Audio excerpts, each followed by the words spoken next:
September 20th, 2018, almost a year ago to the day, I have a dream where I have an angelic encounter.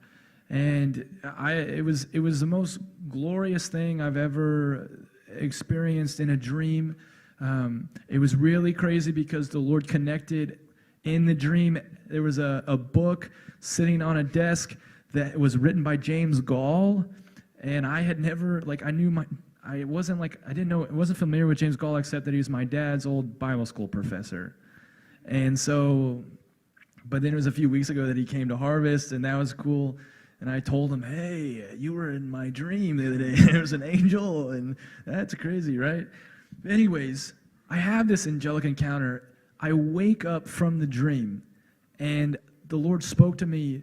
Sometimes I'll have dreams, and the Lord will speak to me right when I wake up about the dream. And what he said was, Nathan, from this point forward, you're going to be experiencing greater realms of glory, but you're also going to be experiencing greater realms of darkness.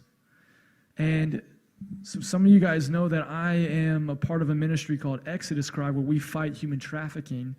Well, they also are very big on impacting the culture, and they make documentaries.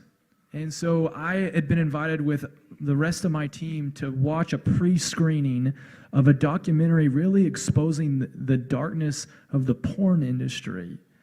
And they had given us some weeks ahead of time to prepare ourselves for this, but I wake up from the dream and I almost immediately go to the screening with some of my friends on the team, and we watch this 3-part documentary exposing 3 30-minute episodes talking about and showing different areas of the porn industry. Guys, I've seen just in that line of work, I've watched documentaries on human trafficking that are very intense.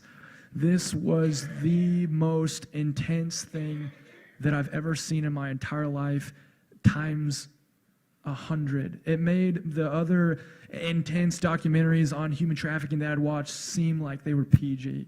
I mean, I remember walking into the meeting, I told my family, we have a group chat, and I remember messaging my grandma on my dad's side is in it, and I was like, hey, I'm getting ready to watch this documentary. Just pray for me that the Lord would be with me and cover me. And my Nina is what I call her. She said, hey, don't be afraid to walk out if you need to. And I saw that right before it started, and I texted back kind of sarcastically, oh, yeah, Nina, yeah, right, I'll be fine. And after the first episode, I messaged back and apologized because it was unbelievably intense. And disturbing. Okay? So I watch it, we have this discussion and everything else, we talk about the film. It was so intense that night, I could not go to sleep. It was just the images, one of the things I think why it was so intense too is because I had been free for about 3 years from any sort of porn addiction, any sort of exposure to anything like that. And so what happens for somebody who's addicted to porn is they start with softer things, less intense things, and it's a gradual increase. The longer you're in it, the more intense stuff you will watch.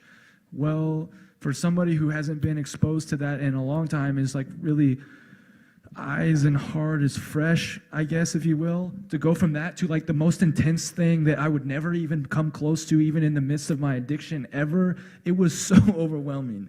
So I'm trying to go to sleep that night, and I can't. I'm praying in tongues. I'm listening to worship music. I'm texting some people, hey, please pray for me. I can't sleep. I can't get this out of my head.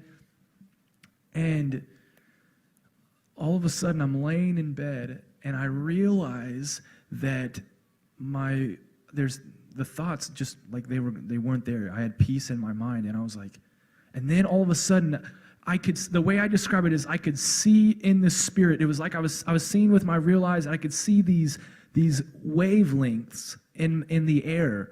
It was like radio waves, and I had the sense in my spirit that the angel, which I saw in the dream the night before, was jamming the wavelengths of the different thought processes that were coming to my mind.